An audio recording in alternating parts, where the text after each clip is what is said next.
Assalamualaikum warahmatullahi wabarakatuh. Halo semuanya, perkenalkan nama saya Rizkia Ramadhani Nugraha dengan NIM 248320740003.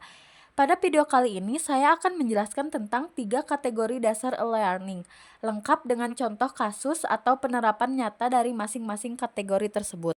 Pengertian e-learning. E-learning adalah sistem pembelajaran yang memanfaatkan teknologi digital dan internet untuk mendukung proses belajar mengajar.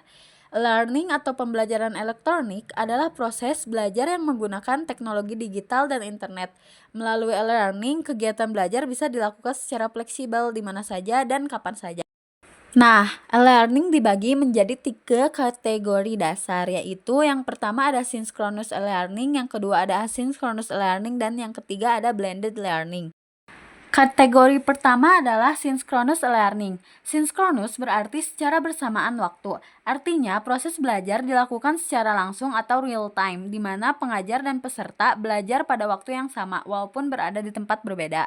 Biasanya, metode ini dilakukan melalui aplikasi seperti Zoom Meeting, Google Meet, atau Microsoft Teams. Contoh nyatanya, misalnya dosen mengadakan kuliah online setiap hari Rabu pukul 9 pagi melalui Zoom. Mahasiswa mengikuti perkuliahan secara langsung, mendengarkan penjelasan, serta bisa langsung bertanya lewat chat atau mic. Jadi suasananya seperti belajar di kelas biasa, hanya saja dilakukan secara daring. Kategori kedua adalah asynchronous learning. Asynchronous berarti tidak bersamaan waktu.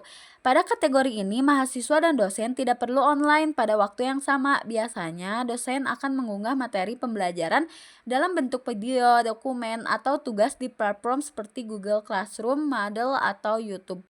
Contoh nyatanya, misalnya dosen mengunggah video pembelajaran di Google Classroom pada hari Senin. Mahasiswa bisa menontonnya di waktu luang, mencatat hal penting, dan mengumpulkan tugas sebelum batas waktu yang ditentukan. Jadi, pembelajaran tetap berjalan, tapi waktunya lebih fleksibel dan disesuaikan dengan jadwal masing-masing mahasiswa. Kategori yang ketiga adalah blended learning atau pembelajaran campuran. Metode ini menggabungkan pembelajaran online dengan pembelajaran tatap muka langsung di kelas. Dengan metode blended learning, mahasiswa tetap bisa belajar teori secara daring, tetapi juga mendapatkan pengalaman langsung saat praktik di kampus. Contoh nyatanya adalah dalam mata kuliah praktikum komputer, mahasiswa mempelajari teori pemrograman melalui Microsoft Teams secara online. Kemudian mereka datang ke kampus untuk melaksanakan praktik langsung di laboratorium.